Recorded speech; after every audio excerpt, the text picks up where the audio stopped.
Assalamualaikum warahmatullahi wabarakatuh. Alhamdulillah, Rabbil alamin. Syukur kita kepada Allah. Ucapkan alhamdulillah. Allahumma shalli ala sayyidina Muhammad wa ala ali sayyidina Muhammad. Ini hari yang istimewa menurut saya. Ini sedih kan juga kan, karena banyak menerima tuntutan ataupun laporan daripada menyelesaikan permasalahan. Jadi kita ini misalnya masalah uang, masalah kita tidak selesai, nah. Jadi itulah tugas sebagai mediator kan. Itu adalah tanggung jawab saya yang telah diberikan untuk menjadi jalan tengah daripada permasalahan rumah tangga masyarakat. Lah, minum dulu, silakan minum dulu Pak. Sebelum saya perkenalkan diri, minum dulu. Minum.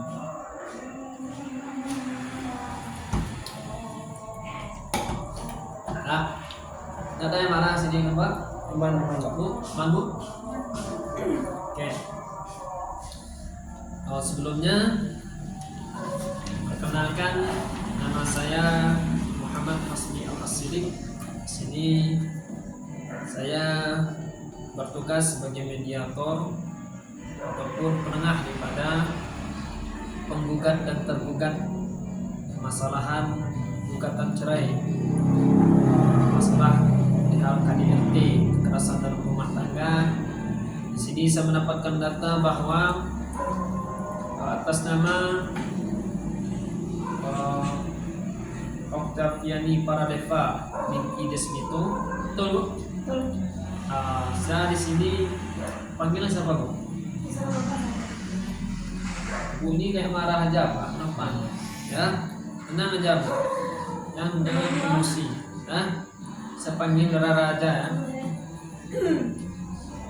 Di sini Ibu ini sebagai penggugat atas permasalahan yang dialami di dalam rumah tangga. Nah, oke, di sebelah kiri saya ada juga Bapak Julian Fikri, betul Pak? Betul. Sini saya panggil siapa Pak? Panggil Fikri aja. Pak Fikri ya. Kalau Bapak ini mau dia ngomong, tapi Ibu ini tidak mau dia. Mau marah saya nggak tahu, makanya kita harus mengetahui dulu permasalahannya Pak. Ya. Umur Bapak 26 tahun, betul Pak? Betul. Mohon maaf, umur Ibu tadi 26 tahun ya Bu? Umur Bapak 35 tahun. Ya. Kerjaan sebagai pemilik restoran, Ibu sebagai karyawan kafe. Baiklah Bapak Ibu, saya di sini sebagai mediator, itu adalah penengah, bukan dari pihak Bapak maupun dari pihak Ibu. Jadi Bapak Ibu udah memilih aku ini nanti takutlah diboke kan antara Bapak Ibu yang setidaknya menjadi penengah saja. Nah, oke. Bapak Ibu, sesuai dengan gugatan yang saya terima oleh penggugat, yaitu Ibu Rara sebagai istri daripada Bapak Julian Fikri. Betul Pak, ini istrinya Pak? Nanti takut kalau yang keseluruhan ini bukan istri Bapak kan? Ini Bapak Rara ya. Di sini yang saya terima adalah yang pertama, penggugat dan tergugat merupakan suami istri yang sah yang melangsungkan pernikahan pada hari Senin tanggal 13 bulan 3 2019 berdasarkan kutipan akta nikah nomor 33 pada Kantor Urusan Agama Kecamatan Tanah Kampung. Di laporan yang saya terima bahwa Bapak ini telah sah menjadi suami istri. Betul Bapak sebagai suami, Ibu sebagai istri, betul nih, berarti sudah sah kan, sudah ada akta nikahnya sesuai dengan nomor atau Urusan Agama Kecamatan Tanah Kampung. Kisah kan, jadi kita di sini menyelesaikan orang yang belum nikah, nikahnya sudah sah, kan? Yang kedua, bahwa setelah menikah penggugat dan tergugat tinggal bersama di kediaman bersama 5 tahun di Jalan Marta Dinata, Kelurahan Desa Mekarjaya, Kecamatan Tanah Kampung. Betul, tinggal Tanah Kampung. betul Pak? Betul. Bisa keraskan suara, betul ya? Betul. Dan telah dikaruniai satu orang anak yang bernama Bintang, lahir pada tanggal 13 bulan 10 2020. Betul lah? Betul Bu? Betul. Ya. Di dalam laporan di sini yang ketiga bahwa pada awal pernikahan rumah tangga penggugat dan tergugat berjalan baik-baik saja. Dari sini mendapat laporan bahwa rumah tangga bapak dan ibu baik-baik saja. Namun pertengkaran dan perselisihan mulai muncul ketika tergugat mempermasalahkan saat reaksi bersama karyawan pada tanggal 17 April 2024. Di sini dalam laporan ketiga ini mengatakan bahwa kemudian pada penggugat ini membuat acara syukuran oleh karyawannya, oleh syukuran kayak ulang tahun ini kan, ulang tahun karyawan. Di situ karyawan nanti turut adil atau bekerja di situ ya Bu. Ya. Dan turut diajak tergugat. Apakah betul Pak ketika ibu membuat acara syukuran, Pak turut diundang ya betul? Ya betul. Betul. Jadi acara syukuran ulang tahun bersama karyawan juga. Dan pada tanggal 17 April 2024 tergugat kemudian mengucilkan penggugat dan sehingga marahlah tergugat ini kepada penggugat dan disuruh tidur di luar. Betul Pak? Betul Pak. Betul. Oke. Di sini permasalahannya adalah ketika istri bapak ini melakukan acara itu dan bapak diundangnya, kenapa malah bapak mengucilkan ibu sampai bapak menyuruh dia tidur di luar? Saya ingin mengetahui alasan bapak dulu, mengapa bapak ini mengucilkan ibu, padahal ibu ini telah membuat acara syukuran untuk ulang tahun, ya syukurah atas ulang tahun itu kan. Kenapa bapak mengucilkan ibu? Ya sebelum itu juga ada masalah juga Pak, sebelum syukuran itu. Dan istri saya tidak sebelum pas melakukan syukuran itu tidak izin kepada saya. Jadi saya merasa tidak dihargai sama suami. Seperti alasannya yang saya terima itu bahwa suami ibu ini, ibu sebagai istri tidak meminta izin sebelum melakukan acara ini, sehingga suami ibu merasa tidak dihargai itu. Ya. Apakah benar apa yang disampaikan oleh suami ibu? Besarkan suara? Tidak. Cuma sebelum acara itu kan sudah izin. Ya.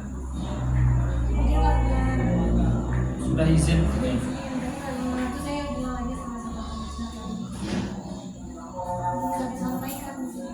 Mungkin nggak disampaikan sama Oh, berarti ibu sudah izin ke sekretaris, ke dia juga. sekretaris juga. Nah, ibu mengatakan tadi sudah disampaikan Pak. Bagaimana ceritanya Pak? Sehingga bapak tidak mengatakan ibu ini tidak memberi izin. Berikan izin kepada bapak. Bagaimana? Kalau saya itu saya tidak tahu Pak, mungkin saya tidak terlalu mendengarkan karena waktu itu saya sedang ada pekerjaan juga Pak, jadi saya sibuk juga, mungkin tidak sampai pada saya. Tidak sampai. Jadi itu tadi Bu, bapaknya mengatakan bahwa izinnya itu mungkin tidak sampai, sehingga ini yang menjadi masalahnya bahwa ibu tidak meminta izin kepada bapak dan melakukan acara syukuran. Itu tadi penjelasannya ya. Oke, saya menerima laporan juga bahwa selama pernikahan tergugat tidak pernah menunjukkan rasa penghargaan kepada penggugat atas keberhasilan, dan malah di sini tergugat suaminya bapak marah menyebut ibu ini tidak berguna. Nah, dengan kata-kata kekerasan itu. Saya ingin tahu juga alasan Bapak, mengapa Bapak mengatakan ibu ini sebagai istri Bapak tidak berguna dalam usaha yang telah kalian jalani bersama. Saya ingin tahu alasannya kenapa Pak? Ya karena istri saya itu kalau misalnya dia ingin keluar rumah dia jarang sekali memberitahu saya. Jadi saya ya emosi gitu. Dan kesal sekali. Kadang saya mendiamkan dia. Benar ibu selama pergi ke luar rumah itu tidak meminta izin kepada Bapak sehingga Bapak ini kesal gitu, atas perbuatan itu. Nah, apa yang disampaikan? Dia nggak di Dia nggak ada di rumah itu alasannya. nggak ada di rumah, di luar kota tuh nggak bisa itu.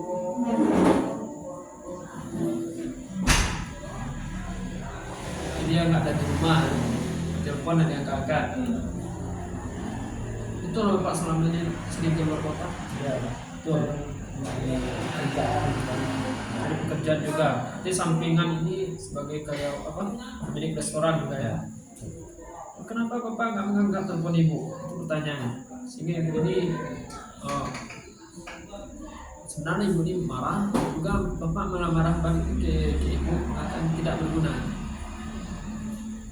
ya karena saya juga sendiri mungkin tidak sempat untuk melihat HP. Tidak sempat untuk menanggapi itu alasan daripada sini. Oke, untuk laporan selanjutnya, nah di sini puncak permasalahannya yang saya terima bahwa pada bulan April 2024 antara penggugat dan tergugat bertengkar sehingga tergugat mengambil senjata tajam. Pada tanggal bulan April 2024 benar Bapak dan Ibu terjadi pertengkaran perselisihan. Benar? Betul? Dan Bapak ini mengambil senjata tajam dan mengeluarkan dari tempat penyimpanan dan mengancam ibu sehingga ibu dan anak ini takut. Betul? Betul. Pertanyaan saya, kenapa Bapak mengambil senjata tajam untuk mengancam ibu? Kenapa perselisihan itu langsung dengan senjata tajam untuk mengancam istri Bapak? Kenapa sampai demikian? Ya, karena sudah terlalu sering gitu, Pak. Jadi saya saat pulang kerja itu menjadi kesal, emosi. Kan saya capek juga, Pak. Jadi saat saya mengambil senjata tajam itu sebenarnya saya tidak berniat untuk melukai dia, namun karena terbawa emosi, Pak. Emosi. Mengambil senjata tajam. Apakah Bapak sempat melukai ibu dengan senjata tajam itu? Tidak. Tidak. Hanya mengancam saja. Nah, saya tadi ditanyakan gitu. Ketika Bapak ini mengancam ibu dengan senjata tajam, apakah ibu ada perlawanan di situ? Atau ibu berusaha untuk mendamaikan keadaan ini? Sini yang saya terima laporan, setelah tergugat selalu marah, menekan dan bertengkar sehingga ibu ini menginap di rumah keluarga pada saat malam hari. Betul. Setelah diancam oleh suami ibu ini takut sehingga tidur di rumah keluarga pada saat malam hari. Ketika melakukan aktivitas baru kembali ke toko. Betul. Kenapa ada keinginan untuk tidur di rumah keluarga sendiri? Apakah tidak pernah mendamaikan secara masalah kita dulu bagaimana? Coba alasannya. Alasan itu untuk misalkan kalau Misalkan soal sendiri. itu berulang kali kan kita nggak tahu kita jalan jadi kiranya di Nah, mungkin sudah diancam oleh bapak jadinya takut sehingga tidur rumah keluarga. Oke. Di sini laporan terima selanjutnya itu bahwa akibat dari pertengkaran yang berlangsung terus menerus dan setiap pertengkaran yang terjadi tergugat senantiasa mengancam penggugat dengan mengambil senjata tajam. Sering ya Pak? Nah, ini sering di sini Pak. Sering mengancam dengan senjata tajam. Bukan di sini bukan satu kali dua kali Pak. Nah, senantiasa mengancam bukan dengan senjata tajam sehingga ibu ini takut. Bapak ingin membunuh di bawah bapak gitu. Atau hanya sekedar mengancam saja. Coba Pak. Ya, saya tidak berniat untuk mencelakakan dia karena emosi tadi saja. Jadi ingin menyadarkan dia ya dengan senjata tajam. Ya, terlalu sering gitu Pak. Oke. Jadi bapak ini alasannya ingin menyadarkan ibu dengan senjata tajam. Itu alasan. Bagaimana pandangan ibu dengan perilaku bapak itu?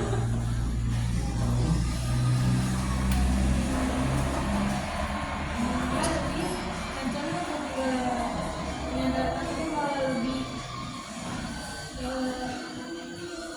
Ya, kalau secara logika seperti itu Pak. Untuk mendidik itu kan cara logika bukan gitu. Senjata tajam gitu Ya, kan. karena emosi tadi Pak. Itu kan. Ini ya itu alasan dari bapaknya ini kan. Saya sebagai pidato mendengar bagaimana permasalahan yang sebenarnya terjadi. Oke. Ya di sini saya lihat di sini juga bahwa kekeluargaan itu sudah apa namanya pihak keluarga sudah berusaha mendamaikan penggugat dan penggugat, namun usaha tidak membuat hasil. Apakah benar sudah permasalahan ini sudah dibawa ke jalur keluarga gitu? Sudah dulu. Dan di sini tidak membuahkan hasil. Malah atas permasalahan antara penggugat dan penggugat sebenarnya telah diuraikan di atas tadi sudah sulit dibina, betul? Nah, sulit dibina, Pak. Sulit dibina dengan ibu. Ya, lumayan. Ibu sulit dibina dengan bapak. Ya. Ya, untuk membentuk keluarga sakinah mawaddah warahmah itulah tak payah yang saya dapat laporan itu, sehingga ibu ini lebih baik putus karena perceraian. Nah, bahwa berdasarkan alasan-alasan tersebut di atas, setelah menerima alasan daripada ibu tadi, dia sudah tidak nyaman lagi dengan bapak, dia sudah punya pada diri telah terancam sebagai istri, bapak sering mengancamnya dengan senjata tajam. Nah, saya nggak tahu ini permasalahan sebenarnya yang saya lihat di sini adalah karena faktor daripada kepribadian bapak dan ibu masing-masing, sehingga antara sendiri tidak nyaman, mungkin bapaknya yang baik untuk mengancam dengan senjata tajam untuk kebaikan ibunya. Sehingga ini ibu ini tidak bisa menerima alasannya seperti itu.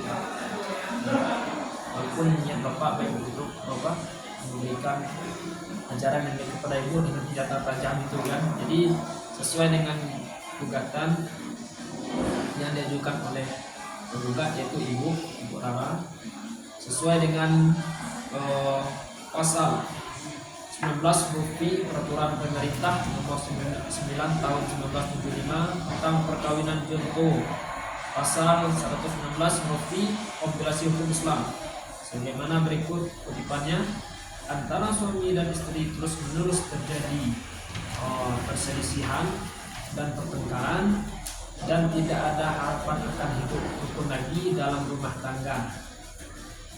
Jadi dalam aturan selanjutnya itu mengatakan bahwa tindakan tergugat itu ibu yang tidak mempedulikan penggugat selama tergugat itu apa? Yang tidak mempedulikan penggugat selama lebih 6 bulan namanya telah melanggar ikrar sikap tablik, sehingga berdasarkan menurut hukum menyatakan gugatan cerai gugat ini dikabulkan.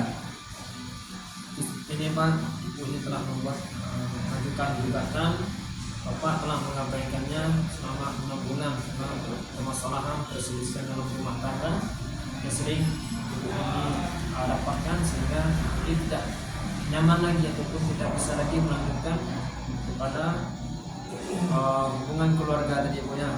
Ibunya sudah jenuh, tidak sayang. Si sayang, susah betul. Jadi cerai. Lanjut nih, bapak masih sayang. Saya masih. Bapak masih sayang ibu. Enggak lagi, jangan nangis bu. Nah, jangan nangis, tenang saja. Nah, namun sesuai dengan aturan telah berlaku itu segala laporan ataupun gugatan yang telah diajukan oleh ibu ini telah menjadi unsur sebenarnya Pak, sesuai dengan peraturan bahwa berdasarkan hal-hal tersebut di atas poin 1 sampai poin 9 ini Maka dengan ini penggugat atas nama ibu memohon dengan hormat kepada ketua majelis hakim yang terhormat memeriksa dan mengadili perkara aku agar berkenan memberikan putusan dengan menyatakan sebagai berikut.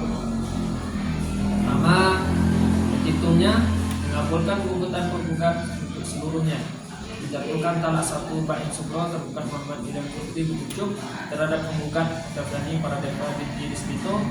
Yang ketiga, membebankan biaya perkara berdasarkan peraturan perundang-undangan yang berlaku, dan atau apabila majelis hakim berpendapat lain, mohon putusan yang seadil-adilnya. Ini adalah gugatan yang saya terima daripada istri bapak terhadap bapak sebagai penggugat bapak Idam Putri. Jadi seperti ini ya bapak ibu.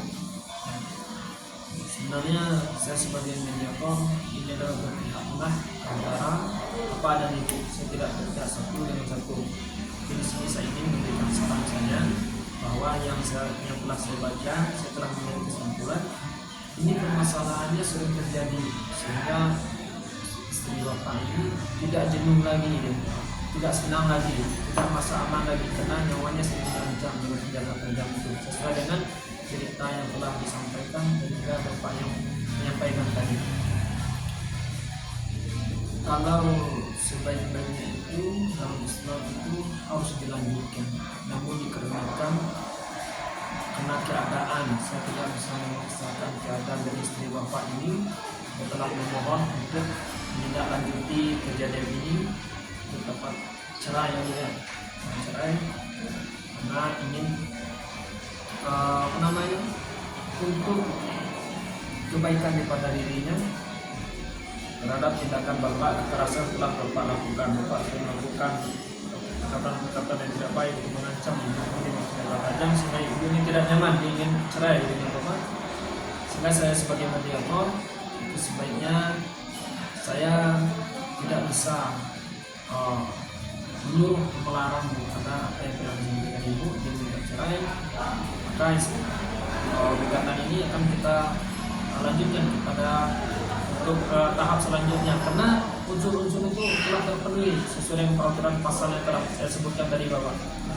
Nah, kalau seandainya nanti majelis hakim bapak dengan ibu bisa untuk memperbaiki kembali, maka itu lebih baik.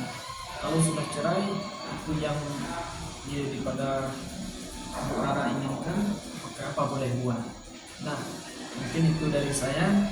Saya harap tentu apapun yang terjadi keputusan majelis hakim nantinya setelah ini bapak ibu tetap baik-baik saja, tidak ada dendam dan juga tidak ada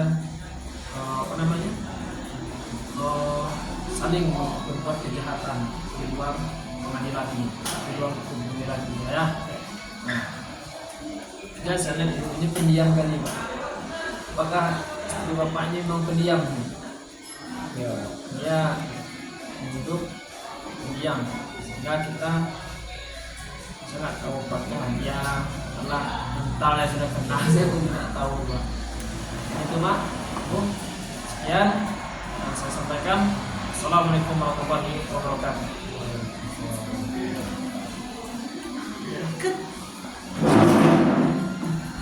Selesai.